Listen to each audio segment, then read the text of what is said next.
Hey guys, it's MMA Vulture coming at you live with fights that we want to see. And I think that there's a lot of interesting fights to make, especially after UFC Noche.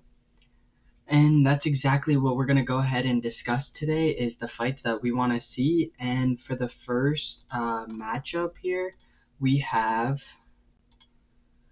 Umar versus Merab. And I think this is a great matchup. There is a couple of concerns, seeing as Umar, I mean, he's only faced one top-ranked contender in Corey Sandhagen. And, I mean, he beat him via decision.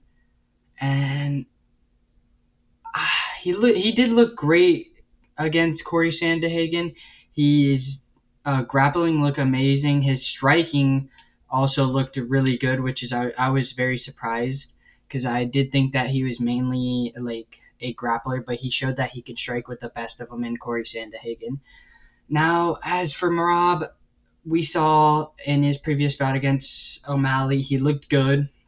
His grappling looked great, but he didn't ultimately submit O'Malley. And O'Malley had no ground game. So going up against somebody in O'Malley versus Umar, who has amazing grappling compared to O'Malley, and he couldn't even get the finish on O'Malley, I think that Umar is going to show that he's level above Merab in terms of grappling. I think that Merab is just a point fighter and he just tries to control you, and I don't think he's going to be able to control somebody like Umar Nurmagomedov, who has great takedown defense and ultimately is way better of a grappler than Merab. And it's Merab's worst nightmare. It's his worst matchup. I think that Umar is a way better striker and a way better grappler. I think that Umar will show that he's levels above, and I think that he could honestly get this done via submission. I could really see him actually submitting Merab for Merab's for a loss. I think that this fight is really a really good matchup, and I'm really excited to see this in the future. I do think that Merab is tucking Umar, so I do hope this happens and another fight doesn't get booked before this. But moving right along to the next fight, we have Colby Covington versus Ian Machado Garry. And I think this one could be a great matchup between the two. Colby has great boxing and he's clean and quick with the combinations. He's a decent grappler. I think Colby is good at closing the distance against taller fighters. He did look kind of awful in my opinion against Leon in his last bout. He really did look awful, but I think that these two against each other would be great. The pre-fight press conference would be amazing between these two. The shit talking would be insane. And Garry is a great boxer. He has a quick, stiff jab. He maintains distance really well. I think he's a great striker from the outside. I think that the only thing that Garry's going to have trouble with is maybe Colby Covington's speed. But other than that, I think that Ian Garry has everything to beat Colby Covington, and that would be a great fight to see, especially the press conferences. I think that these two would go at it like crazy, and it would be awesome to see. And I think that this would be a great fight to make. And I think that if Ian Garry has any type of trouble on the feet, I think he goes to his grappling like he did in his previous fight. I think he goes to his grappling like he did against MVP if he has trouble with Colby Covington. I don't really see that happening, but I would love to see this fight, that's for sure. And I think Ian Garry would definitely beat Colby Covington. And we're going to go ahead and move along right to the next bout in what is a great fight. Kamaru Usman versus Jack Della Maddalena. I think that would be a great matchup. Seeing as Kamaru Usman is coming off of 2 losses, he's a great boxer with strong striking abilities. His grappling is good. His takedown defense is really strong. He's strong in the clinches. And then let's jump over to Della Maddalena.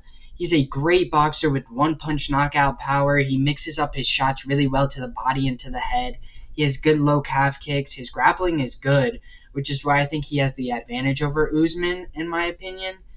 I think that this would be a great fight, and I think that this would be a battle between these two, back and forth war of exchanging shots on the feet, and I could see this going either way, to be honest. I mean, Kamaru has always been up against the best of the best.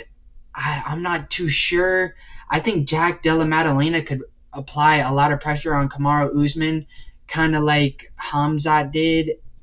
I could see Jack getting the better of Usman and winning via decision. I think that it would be a hard-fought brawl. I think that they would be trading shots on the feet.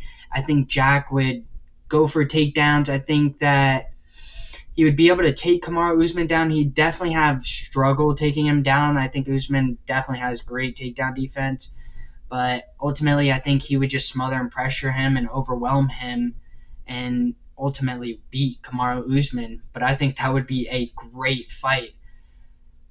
Moving right along to another great fight, I think that should happen here very soon in Caio France versus Alexandre Pantoja. I think that it would be an insane fight, seeing as Pantoja had a little bit of trouble with Urseg. Urseg caught him a few times and ended up taking him to the Urseg to the ground. And I think Caio France has better grappling than Urseg, as well as he mixes his shots up really well, and he has great boxing, as we saw in his fight against Urseg. He looked crisp, he looked clean, he looked quick, he looked speedy, he looked great against him.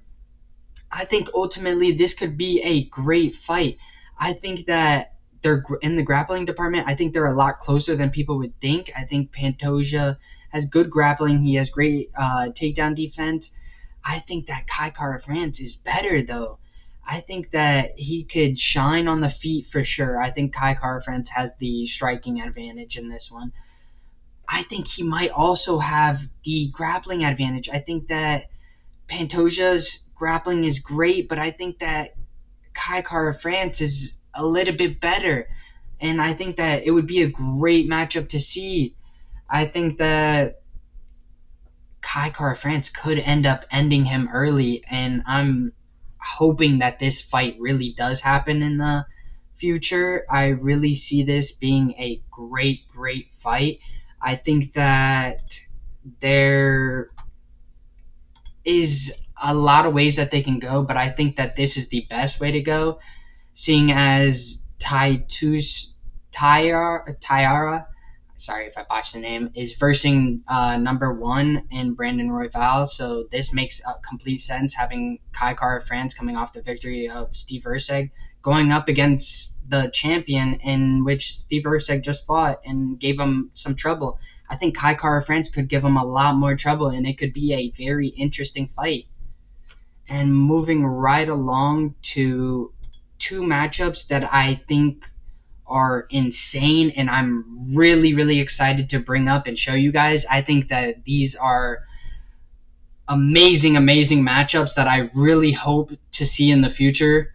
And if you guys haven't, don't forget to like and subscribe. And we're going to go ahead and jump right into the matchups. In Israel Adesanya versus Caio Borralho, and then Dustin Poirier versus Dan Hooker, the rematch. I think that these two would be an insane matchups. I think Caio Borralho, coming off his victory against Jared Cannonier, showed that he can strike with the best of them. That's really what he showed, because he didn't even go for takedowns until, I believe, the last round. He ultimately showed that he had great striking, and he tagged Jared Cannonier on the feet multiple times, almost putting him away. He has great striking, and we already knew he has great grappling. Israel Adesanya is coming off of 2 losses, one against Sean Strickland and then one against DDP. And he's a great boxer that mixes up his shots very well to the head and to the body. He has great low calf kicks. He looks great on the feet. I think this would be an electric matchup. I think that these two styles mixing up would be insane.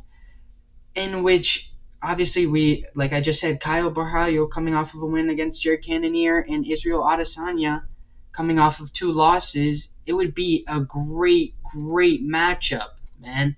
I think that they should really make this happen. Number 2 against number 5.